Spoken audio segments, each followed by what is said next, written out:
আমরা সবাই জীবনে সফল হতে চাই, কিন্তু প্রশ্ন হলো সফলতার আসল চাবিকাঠি আসলে কোথায়? উত্তরটা খুব সহজ, সেটা আপনার প্যাশনে।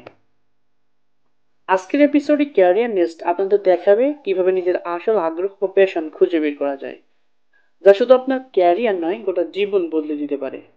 বিশ্বখ্যাত এক গবেষণায় দেখা গেছে, যারা নিজেদের প্যাশন অনুযায়ী কাজ করে তারা শুধু বেশি উপার্জনই করে না, বরং কাজ থেকে দ্বিগুণ বেশি সন্তুষ্টি পায়। প্যাশন মানে শুধু ভালো লাগা নয়, এটা এমন এক শক্তি যা আপনাকে চ্যালেঞ্জের মাঝেও এগিয়ে নিয়ে যায়। চলুন 5টি সহজ উপায়ে নিজের প্যাশনকে খুঁজে বের করি। নাম্বার 1, শৈশবের ক্লু খুঁজুন। ছোটবেলায় কোন কাজ করতে সব থেকে বেশি আনন্দ পেতেন?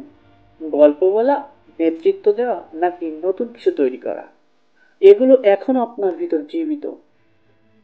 নাম্বার 2, ফ্লো মোমেন্টস চিহ্নিত করুন।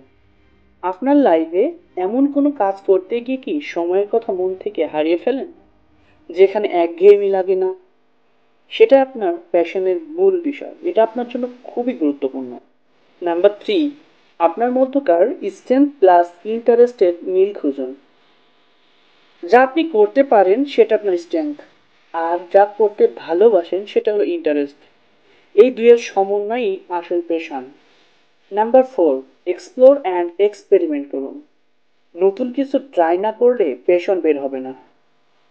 নতুন কোনো কোর্স করুন, ভলেন্টিয়ারিং করুন, বিভিন্ন প্রজেক্টে অংশ নিন। নাম্বার 5, ফিডব্যাক নিন। আমাদের কাছের মানুষেরা প্রায় আমাদের ভেতরের ট্যালেন্ট দেখে ফেলেন। তাদের কাছ থেকে ফিডব্যাক নিন, যেটা হয়তো আপনার প্যাশনের সিগন্যাল হতে পারে। চলুন একটা উদাহরণ দিয়ে ক্লিয়ার হওয়া যাক।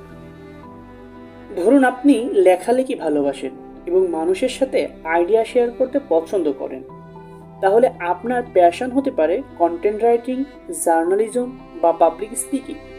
অ্যাকচুয়ালি প্যাশন হলো হবি আর প্রফেশনের সেতুবন্ধন।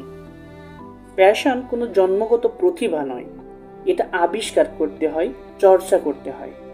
আজ থেকেই শুরু করুন নিজের ভেতরের কণ্ঠস্বর শোনার যাত্রা, কারণ আপনার প্যাশনই আপনাকে আলাদা করবে হাজারো মানুষের ভিড়ে। আপনার প্রয়োজনে সবসময় পাশে আছে ক্যারিয়ার নেস্ট।